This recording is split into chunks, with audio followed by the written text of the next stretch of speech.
turn this into this. I call it Steakums.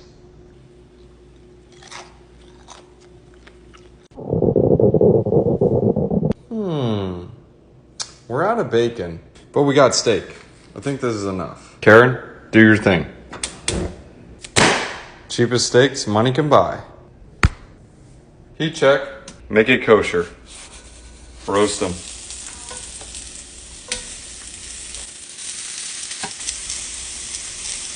We're making Steakin. Finish him. Nice. You want it to have a tiny bit of pink and then most of it brown on the outside, and it's ready to flip. One at a time.